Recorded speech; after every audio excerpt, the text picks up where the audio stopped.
Morning. Morning. What's this? Can't see it.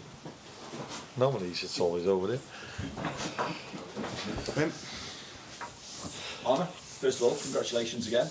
What's the celebrations been like? What messages of congratulations have you had, and how much are you looking forward to lifting the trophy and the parade to come as well? That's a lot of questions in one.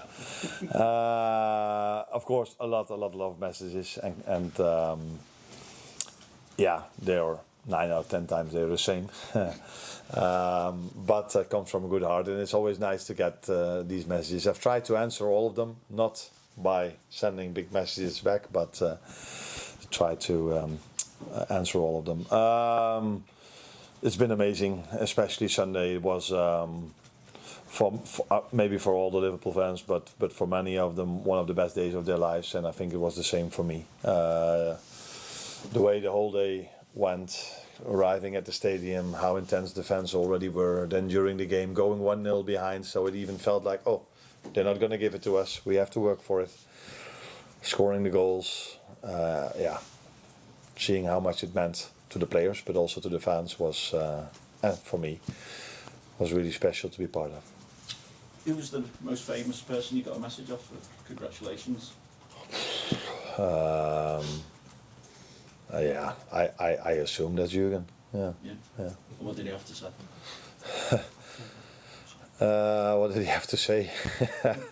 Yeah, what most of them said, congratulations. Now you know how special of a club it is. Now you are part of the history as well. These kind of things, and he was really happy for me, for the players, for the staff, for the fans. Like we all know Jurgen, so yeah, maybe I forget a few, but I think he was the most famous one. Yeah.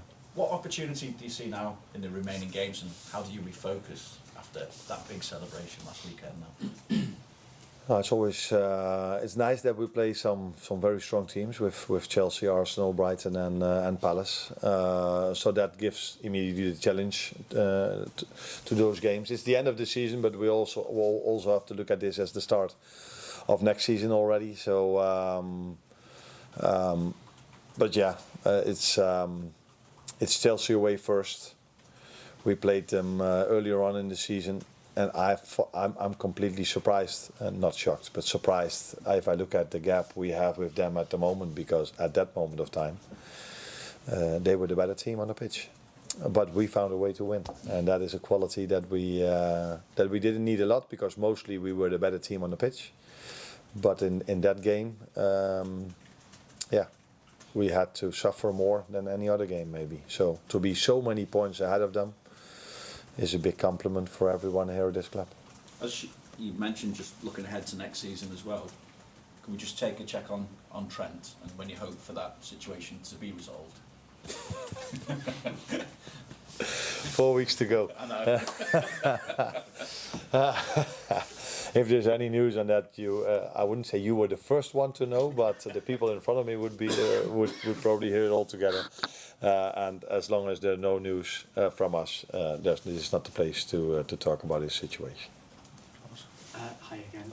Just in terms of Chelsea, obviously they played last night in Europe. Did you watch that game? What did you take from it? Parts of it. I saw them taking a lot of players off at half time. So talking about quality, semi-final in Europe, taking so many players off and just bring a bunch of new players in with the same quality. So, but that's the Premier League. We all have that. All teams have so much quality. We can all do this. That's also the nice. That's why this league is so popular. So very good team. They mostly showed this for me against us. To play so good in our stadium tells you how much quality they have.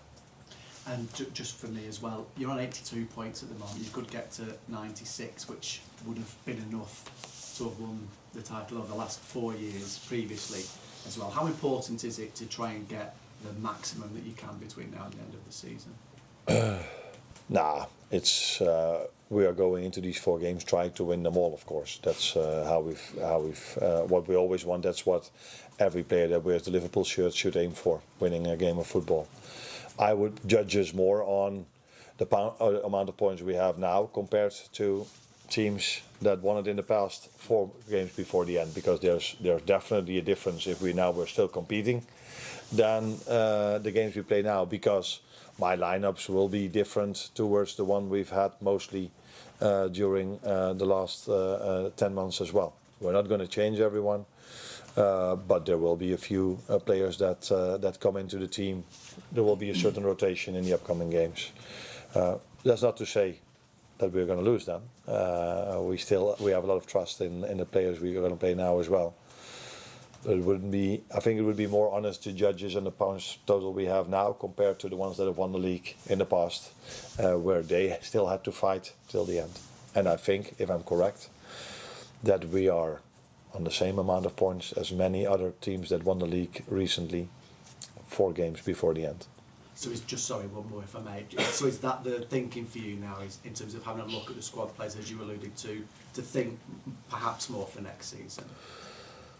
This season as well, because I think some of them deserve to play already earlier this season, because they've trained so well. They are good enough to play for this club.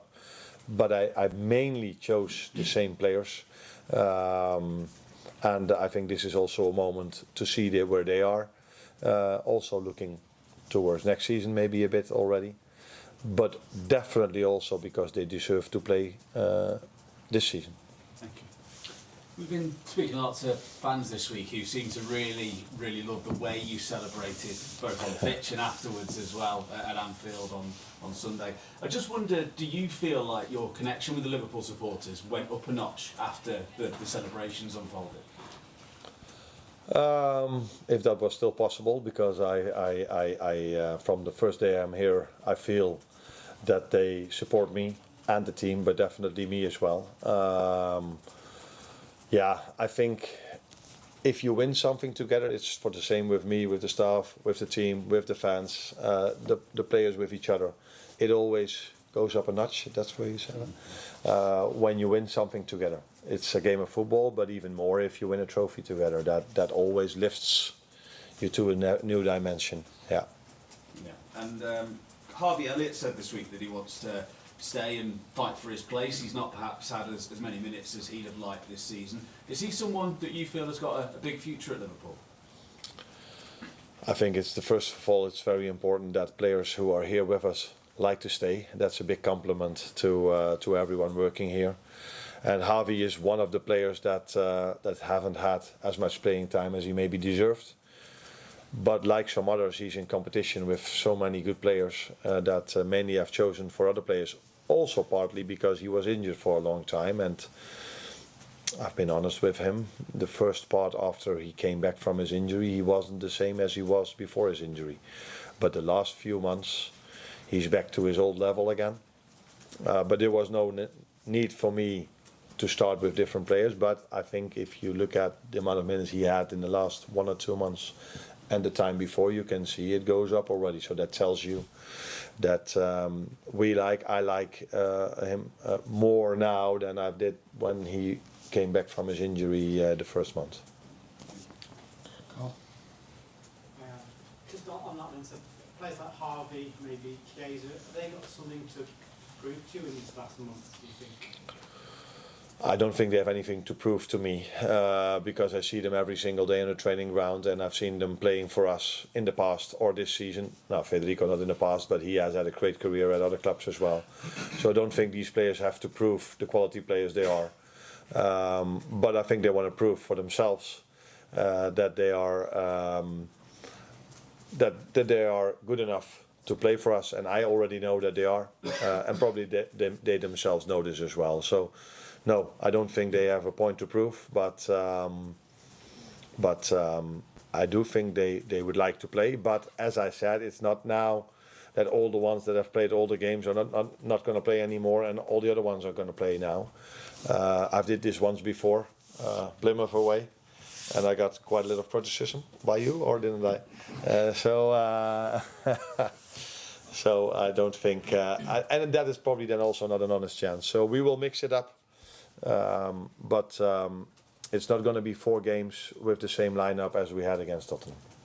You mentioned mentioned earlier that you're already starting to think about next season, which this season you never did. You always think about the next game. So how much advantage does winning the league with 4 games to go give you in terms of looking forward to next season, in terms of planning and everything? There are so many things that have influence on next season. Is it an advantage, yes or no, that some teams could go to the Club World Cup? Is it? I think the main advantage of winning the league is that till now, if I spoke to players, new players that we wanted to bring in, I always told them that our fans are really special, that it's special to play at this club.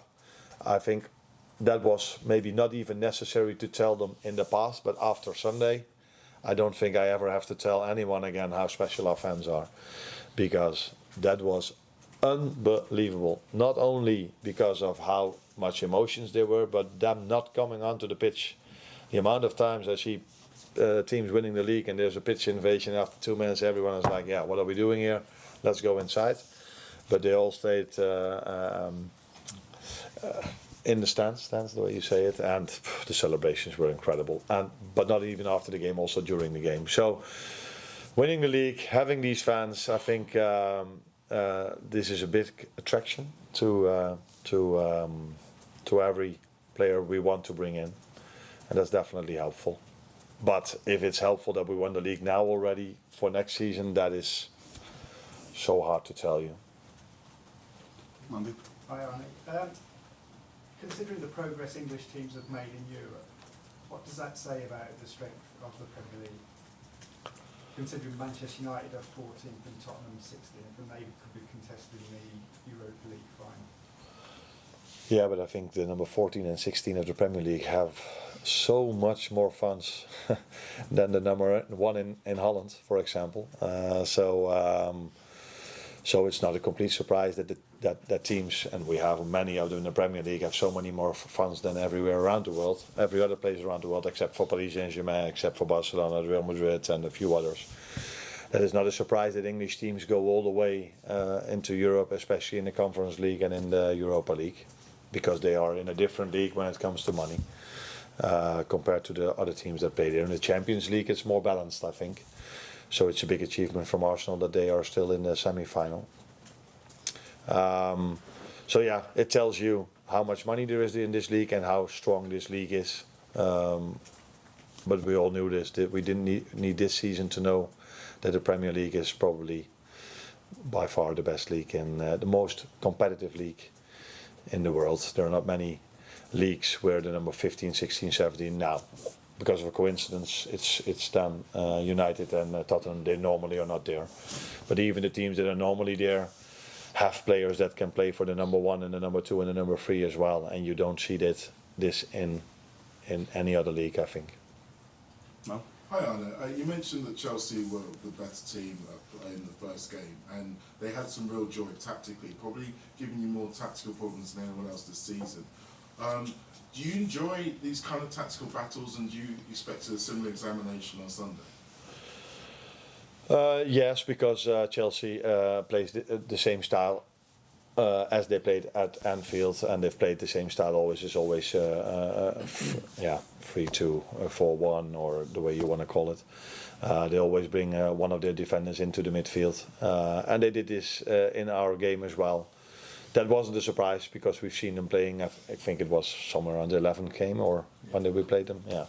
So we knew that they did this, but we didn't defend that well enough, or they were just outstanding. That's also a possibility. I do feel that was one of their better games during the season. But yeah, apart from tactics, they have so many good players in their squad that is the biggest thing you have to fight against, not the tactics. It's always the players you have to play against. Speaking of the players, Alexis Sanchez has been nominated for Premier League Player of the Month. I think he's probably been a little bit underrated over the course of the season. He's not someone who's been spoken about as much as some of the other players. How important do you think he is to the success you've been able to get this season? Yeah, I don't think he's underrated by me, because he played maybe every game or close to every game. Maybe the few times he didn't play, that was because he either needed rest or he got a knock, so he couldn't play. Very important player, game intelligence, so comfortable on the ball. But what makes him even more special to me is normally players that have so much game insight and are so comfortable on the ball are not as aggressive and intense without the ball, and he is one of the few players in the world that combine this. So great game intelligence, great on the ball, but a tenacity, that's the word you use here. Without the ball, that is, in our midfield he stands out in terms of tenacity. Hang on, Michael. Hi, can I just, sorry, can I just ask, is there any update on Conor Bradley? Is he going to be available for the weekend? He will train with us today, so that's the first start, and let's see how he does. So we expect him to be available. I don't know if that means that he's available to start, but if all goes well today and tomorrow, he will probably be in the squad. Yeah. Thank you. Thanks, Arne. You're welcome. 3.5 points for